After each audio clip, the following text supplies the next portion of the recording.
नमस्कार, India voice देख रहे हैं आप। आपके साथ मैं हूं स्वीटी दीक्षित। बुलेटिन की शुरुआत करेंगे महत्वपूर्ण जानकारी के साथ। बता दें कि छत्तीसगढ़ के दौरे पर प्रियंका गांधी है। कांकेर जिले का दौरा करेंगे प्रियंका और नगरीय निकाय एवं पंचायती राज महासम्मेलन कार्यक्रम में शामिल होंगे प्रियंका गांधी। गोविंदपुर खेल मैदान में होगा यह आयोजन।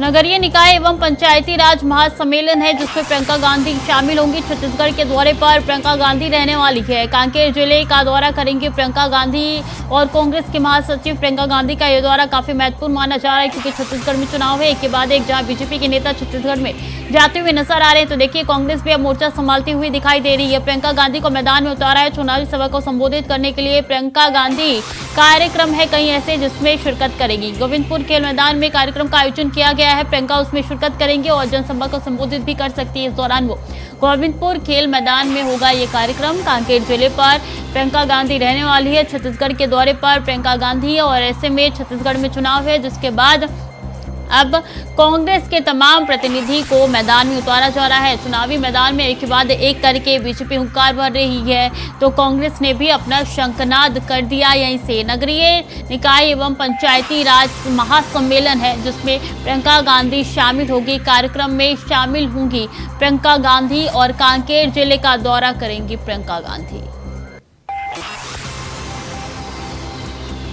गोविंदपुर खेल मैदान में कार्यक्रम का आयोजन किया गया है। प्रियंका गांधी इसी कार्यक्रम में शामिल होंगी। जनसभा को संबोधित करेंगी प्रियंका गांधी। तो छत्तीसगढ़ के दौरे पर कांग्रेस महासचिव प्रियंका गांधी रहने वाली है और ये दौरा काफी महत्वपूर्ण माना जा रहा है। कांकेर जिले का दौरा करेंगी प्रियंका गांधी। छत्तीसगढ़ में कांग्रेस की सरकार है। कांग्रेस अब चाह रही है कि सत्ता की कुर्सी उनके हाथ में ही रहे, इसलिए एक के बाद एक मोर्चा उनकी तरफ से खोला जा रहा है। नितेंद्र ठाकुर ज्यादा जानकारी के साथ जुड़ चुके हैं। नितेंद्र, कब पहुंचेंगी प्रियंका गांधी? क्या कुछ कार्यक्रम, क्या अपडेट, क्या जानकारी? जी, आपको बताना चाहूंगा कि प्रियंका गांधी जी और भूपेश बघेल लगभग 12:30 बजे के करीब कांकेर के गोविंदपुर जो खेल ग्राउंड है वहां पे पहुंचेंगे और जो छत्तीसगढ़ शासन की जो नगरीय निकाय व पंचायती राज सम्मेलन है उसमें शिरकत करेंगे जिसमें कैबिनेट के तमाम मंत्री भी शामिल होने वाले हैं। कितने देर का ये कार्यक्रम रहेगा? अपना संबोधन भी क्या प्रियंका गांधी देंगी?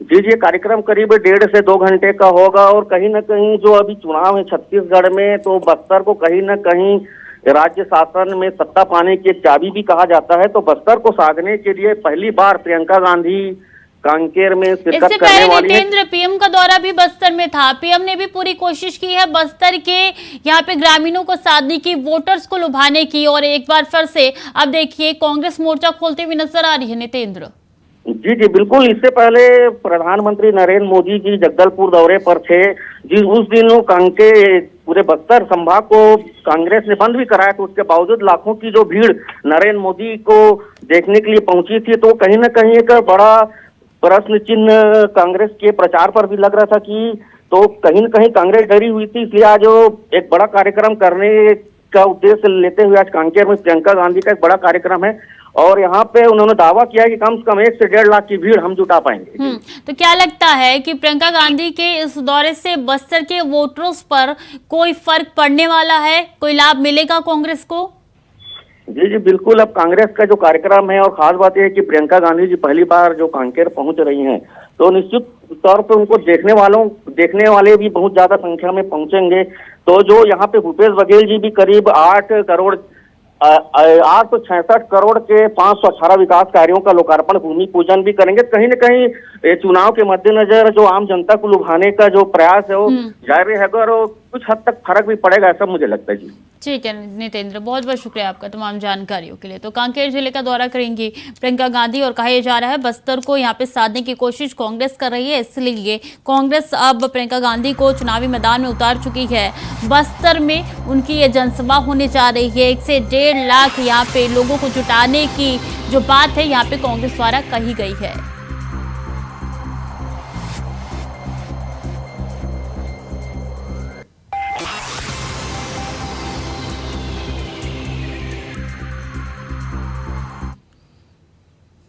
उत्तर प्रदेश में 2024 के चुनाव से पहले हलचल तो पहले से ही थी, लेकिन अब सपा सुप्रीमो अखिलेश यादव के बयान और दांवपेच से बसपा का किला डगमगाने की कगार पर है। ये रिपोर्ट देखिए। कर रही है इंडिया में शामिल हो बीजेपी को हराने के लिए जो इंडिया बन गया है गठबंधन, यही आगे बढ़ेगा। जिसके संबंध भारतीय जनता पार्टी से अच्छे हैं उसको इस गठबंधन में नहीं ले जाएगा। तो सुना आपने सपा अध्यक्ष अखिलेश यादव का ये बयान। मायावती को लेकर अखिलेश संकेत और संदेश दे रहे हैं कि जो बीजेपी का करीबी है उन्हें इंडिया वाले विपक्षी गठबंधन में कोई जगह नहीं मिलेगी। वैसे जिस वक्त अखिलेश यादव ये बयान दे रहे थे तब उस वक्त उन्होंने ना तो मायावती का नाम लिया और ना ही बीएसपी का जिक्र किया, मगर संकेत और संदेश साफ था कि उन्हें इंडिया वाले गठबंधन में किसी भी कीमत पर मायावती की मौजूदगी मंजूर नहीं है। तभी तो जब पत्रकारों ने अखिलेश यादव से इंडिया गठबंधन में मायावती को लेकर सवाल किया तो अखिलेश ने ये जवाब दिया। कांग्रेस अब कास्ट सेंसस कर रही है इंडिया में शामिल हो बीजेपी को हराने के लिए जो इंडिया बन गया है गठबंधन, यही आगे बढ़ेगा। जिसके संबंध भारतीय जनता पार्टी से अच्छे हैं उसको इस गठबंधन में नहीं ले जाएगा। बात सिर्फ बयानों तक सीमित नहीं है, क्योंकि 2 दिन के प्रतापगढ़ दौरे पर पहुंचे अखिलेश उन्हीं ललनी देवी के घर पर पहुंचे जहां अक्सर मुख्यमंत्री रहते हुए मायावती जाया करती थी। उन्हीं के घर पर चाय पी और इस दौरान मायावती सरकार के दर्जा मंत्री रहे महेंद्र बोध भी अखिलेश यादव की अगुवाई करते हुए नजर आए। ऐसे में कयास लगाए जा रहे हैं कि क्या बसपा अब इस जिले में टूटने की कगार पर है। यानी अखिलेश सिर्फ बयान नहीं दे रहे, मायावती पर सियासी नजरिए से वार भी कर रहे हैं और रणनीति के तहत बीएसपी को घाव भी दे रहे हैं। राष्ट्रीय अध्यक्ष माननीय अखिलेश यादव जी ने स्पष्ट तौर पे कहा है कि जो भी पार्टी एनडीए के करीब दिखाई देगी उससे हम लोग समझौता नहीं करेंगे, उसको गठबंधन में हम लोग शामिल नहीं करेंगे और इंडिया गठबंधन में वही शामिल होगा जो भारतीय जनता पार्टी और एनडीए गठबंधन से लड़ाई लड़ रहा होगा। निश्चित तौर पे हम लोग इसमें कोई भी राजनीतिक दल हो, अगर उसकी हमें निकटता दिखाई देगी भारतीय जनता पार्टी के साथ तो उसके साथ समझौता समाजवादी पार्टी या इंडिया अलायंस नहीं करेगी। वैसे मायावती को लेकर अखिलेश यादव किसी भी कीमत पर उन्हें इंडिया वाले गठबंधन का हिस्सा नहीं बनने देना चाहते, तो वहीं मायावती भी पहले ही साफ कर चुकी हैं कि उनके बीएसपी का हाथी अकेला ही चलेगा। ऐसे में सवाल ये कि मायावती और अखिलेश के बीच ये सियासी अदावत यूपी की सियासत में 24 में क्या गुल खिलाती है। Bureau report, India voice, Pratapgarh. और राष्ट्रीय शूटर तारा शाहदेव मामले में सीबीआई कोर्ट ने 9 साल बाद दोषियों को सजा सुनाई है। लव जिहाद के इस चर्चित मामले में आरोपी रकीबुल हसन और रंजीत सिंह कोहली, मुश्ताक अहमद और कौशल रानी को सीबीआई की विशेष अदालत ने अलग अलग सजा सुनाई है। ये रिपोर्ट देखिए। को 10 साल का सजा दिया गया है और मुश्ताक अहमद हैं उनको 15 साल का सजा है। ये मैक्सिमम पनिशमेंट है। तो सुना आपने लव जिहाद पर दिए गए हाईकोर्ट के इस फैसले को। अब जिसने भी झारखंड में लव जिहाद किया उसको बख्शा नहीं जाएगा।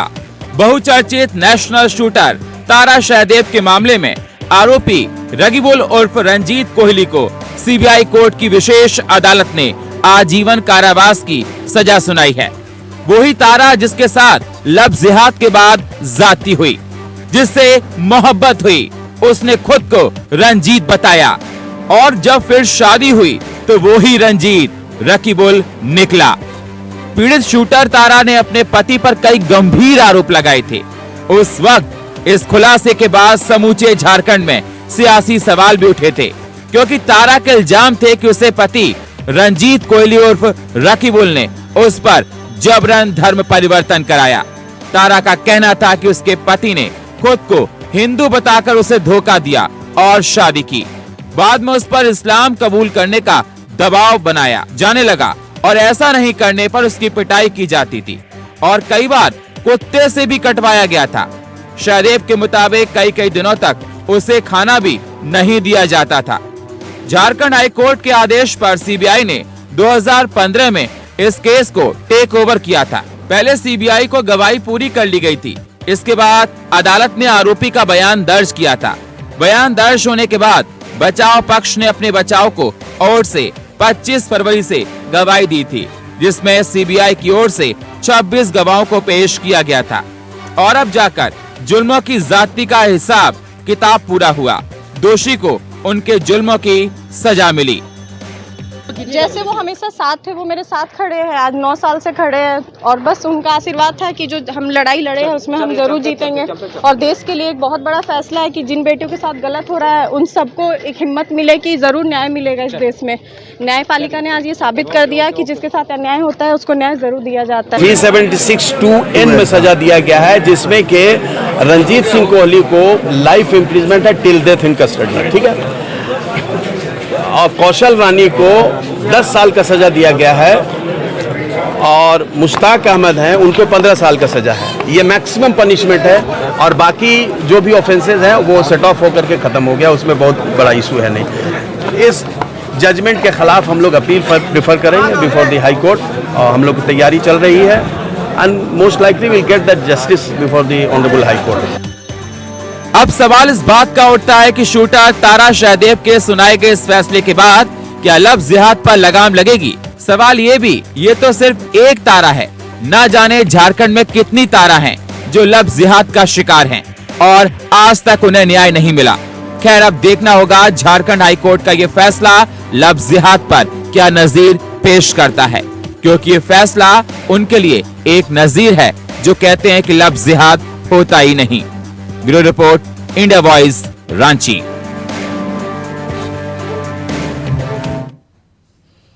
और बीकानेर में ऊर्जा मंत्री भंवर सिंह भाटी ने गुरुवार को कोलायत मुख्यालय को 38 करोड़ 99 लाख रुपए के अलग अलग विकास कार्यों का लोकार्पण और शिलान्यास किया। वहीं 12 करोड़ लागत से टेचरी फ्रांटा शिलोकायुक्त से अंबेडकर सर्किल तक सड़क का सौंदर्यकरण और 20 करोड़ की लागत से कपिल सरोवर का सौंदर्यकरण का भूमि पूजन और आधारशिला रखी। साथ ही 6 करोड़ की लागत से राजकीय महाविद्यालय कोलायत का भी लोकार्पण किया।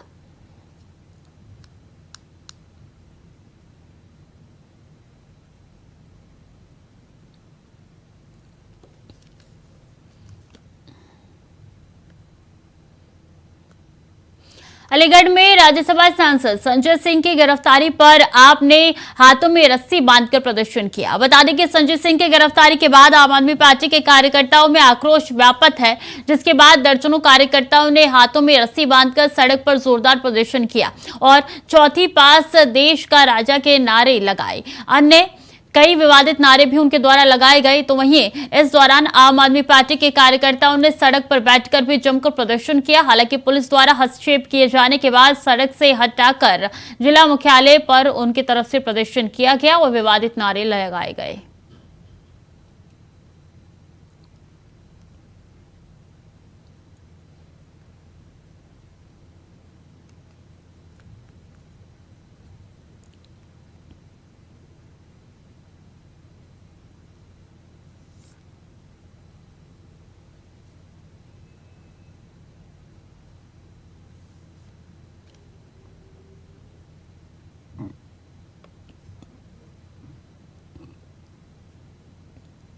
तो मोदी सरकार के खिलाफ जमकर नारेबाजी की गई है। अलीगढ़ की ये तस्वीरें आप तक पहुंचा रहे हैं, जहां चौथी पास राजा के नारे भी लगाए गए हैं और कई ऐसे विवादित नारे हैं जो कि लगाए गए हैं। अलीगढ़ की ये तस्वीरें निकल के सामने आ रही है क्योंकि देश की राजधानी में सांसद संजय सिंह को गिरफ्तार कर लिया गया है और उसके बाद से उनको ईडी की कस्टडी में भेज दिया गया है। 5 दिन की ईडी की कस्टडी मिल गई है। कहा यह जा रहा है आप के पार्टी की तरफ से कि ये पूरा का पूरा खेल रचा गया है।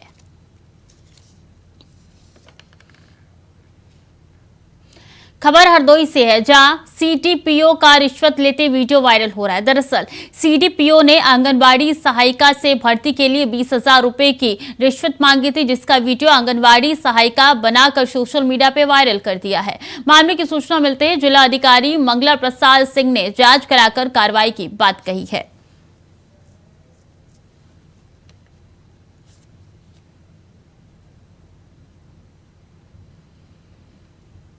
तो आंगनवाड़ी सहायिका से मांगे गए हैं 20,000 और वीडियो बनाकर सोशल मीडिया पर वायरल कर दिया गया है। हरदोई का यह पूरा मामला है।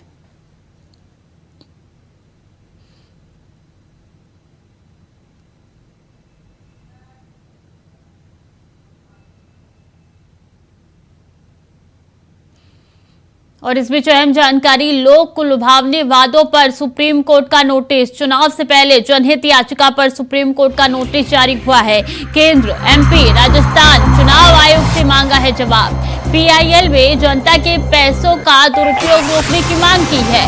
चुनाव से पहले जन लुभावना योजना रिश्वत है, पीआईएल में कहा गया है। तो केंद्र, एमपी और राजस्थान में जो चुनाव होने हैं, इसको लेकर अब नोटिस जारी किया गया है सुप्रीम कोर्ट की तरफ से। चुनाव से पहले जनहित याचिका पर सुप्रीम कोर्ट ने नोटिस जारी किया है। केंद्र, एमपी, राजस्थान चुनाव आयोग से उन्होंने साफ तौर पे जवाब मांगा है कि पूछा है कि ये दुरुपयोग को रोकने के लिए किस तरीके से काम होगा। नोटिस जारी किया है सुप्रीम कोर्ट ने। चुनाव से पहले जन लुभावना योजना रिश्वत है, पीआईएल में ये याचिका डाली गई थी। 4 हफ्ते में जवाब मांगा, यानी कि 1 महीने के अंदर अंदर जवाब देना पड़ेगा ये चुनाव आयोग को, क्योंकि चुनाव होने हैं और ऐसे में लोक लुभावने वायदे यहाँ पे तमाम नेताओं की तरफ से किए जाते हैं, जिसको लेकर पीआईएल दाखिल की गई थी।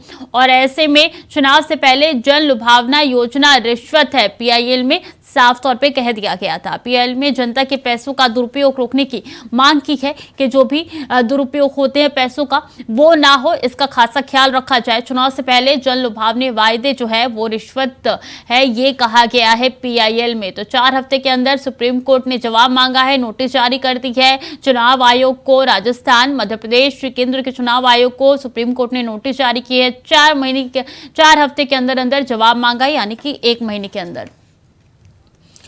अजीत कुमार इसी खबर पर ज्यादा जानकारी के साथ जुड़ चुके हैं। अजीत, पीआईएल में कह दिया गया है चुनाव से पहले जन लुभावना योजना रिश्वत के तौर पे और नोटिस भी जारी हो चुका है, क्या जानकारी है आपके पास? बिल्कुल सर, बताना चाहूंगा, हर बार आमतौर पर जब भी चुनाव का दौर शुरू होता है तो उससे पहले विभिन्न जो सरकारें हैं या विभिन्न राजनीतिक दल के जो जिनका सत्ता पक्ष होती है, तो वो अक्सर लोक लुभावने जो वायदे हैं वो करती है लोगों के लिए, वहां की जनता के लिए अलग अलग वादे करती है, जिसको लेकर के हाल ही में एक नोटिस जारी किया गया था। माफी चाहूंगा, एक पीआईएल दायर की गई थी, जिसके लेकर सुप्रीम कोर्ट ने नोटिस जारी किया है। उन्होंने साफ तौर पर इस पर जवाब मांगा है कि कहीं ना कहीं जिस तरीके से लोक लुभावने जो वायदे किए जाते हैं चुनाव से पहले, वो एक तरीके से रिश्वत के तौर पर देखा जाता है। क्योंकि अक्सर होता है जब इलेक्शन नजदीक आता है तो सरकारें वहां की अलग अलग तरीके से वायदे करती है जनता को लुभाने के लिए, जनता को अपनी ओर आकर्षित करने के लिए इस तरह के वायदे करती है, ताकि कहीं ना कहीं सरकार के पक्ष में जनता आ सके। और इसी को लेकर के एक पीआईएल दायर की गई थी, जिसमें सुप्रीम कोर्ट ने नोटिस जवाब मांगा है। क्योंकि आपको बता दें कि अभी हाल ही में राजस्थान और मध्य प्रदेश जैसे कुछ राज्यों में चुनाव होने हैं, और इन्हीं सब चुनावी राज्यों को देखते ही ये पीआईएल दायर की गई है। जी, 4 हफ्ते का वक्त दिया गया सुप्रीम कोर्ट की तरफ से चुनाव आयोग के कि 4 हफ्ते के अंदर जवाब दे दीजिए, यानी कि 1 महीना। अजीत, बिल्कुल सर, 1 महीने का समय दिया गया है जवाब के लिए। तो निश्चित तौर पर कहीं ना कहीं जब कोर्ट ने अगर नोटिस दिया है तो निश्चित तौर पर जो भी सरकारें हैं उनको जवाब देना ही पड़ेगा।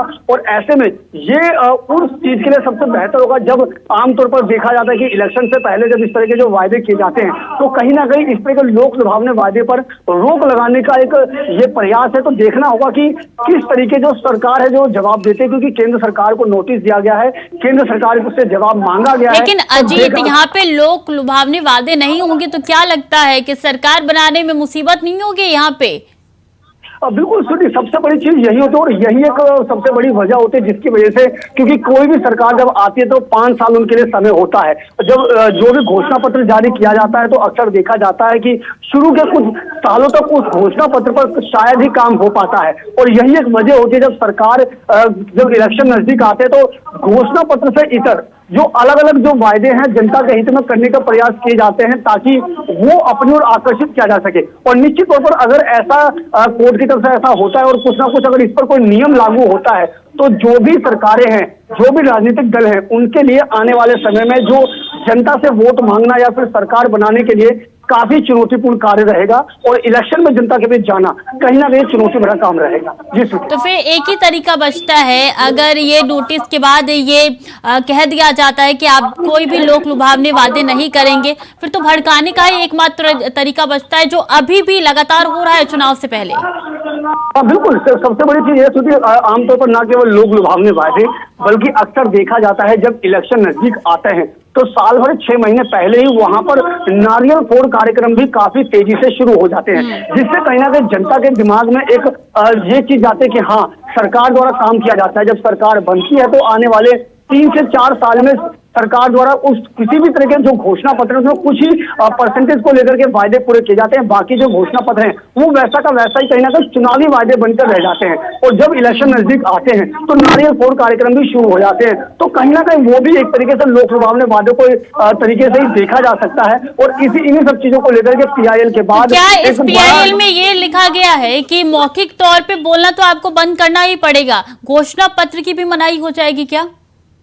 देखिए, अभी फिलहाल जो याचिका दायर की गई है उसमें जवाब मांगा गया है सरकार से, तो फिलहाल अब देखना ये होगा कि सरकार इसको लेकर के किस तरह का जवाब बनाती है, क्योंकि 1 महीने का समय दिया गया है, 1 महीने में सरकार को जवाब देना है। तो देखना ये होगा कि सरकार की तरफ से क्या जवाब आता है, उसके बाद ही आगे की जो भी संभावनाएं हैं उस पर बात हो पाएगी। जी स्वीटी। ठीक है जी, बहुत बहुत शुक्रिया आपका तमाम जानकारियों के लिए। तो चुनाव से पहले जन लुभावने योजना जो है वो ना हो, ये साफ तौर पे कहा ये गया है कि ये एक रिश्वत के तौर पर है और सुप्रीम कोर्ट ने नोटिस जारी कर दिया है केंद्र के चुनाव आयोग को, राजस्थान के चुनाव आयोग को और मध्य प्रदेश में भी चुनाव आयोग को सुप्रीम कोर्ट ने नोटिस जारी कर दिया और कहा है कि आप जवाब दीजिए 4 हफ्ते के अंदर।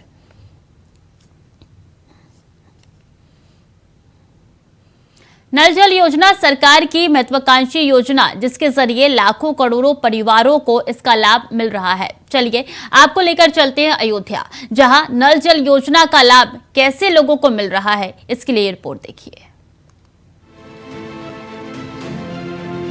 पेयजल की समस्या एक वैश्विक संकट के रूप में उभर रही है, जिससे कोई भी अछूता नहीं है।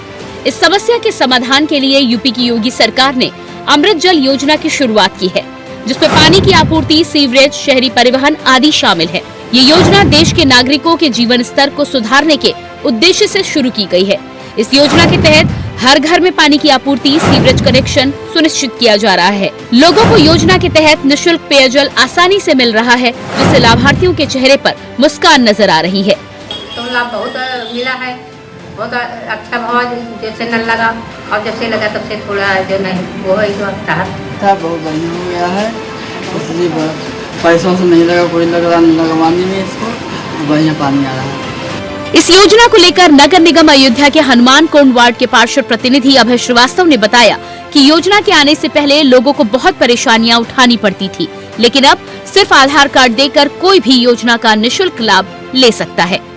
कनेक्शन के लिए अभी तो योजना के पहले लोगों को काफी कोरम पूरा करना पड़ता था, नगर निगम का तमाम प्रोफार्मा होता था, उसको पूरा करना पड़ता था। सरकार द्वारा, केंद्र सरकार द्वारा अमृत जल योजना के अंतर्गत जो कनेक्शन का है, इसको लाभार्थियों को बहुत आसानी से इसका लाभ मिला। अमृत जल योजना से आज लोगों के घर पर ही पेयजल आसानी से उपलब्ध हो रहा है और लोग योगी और मोदी सरकार का आभार व्यक्त कर रहे हैं।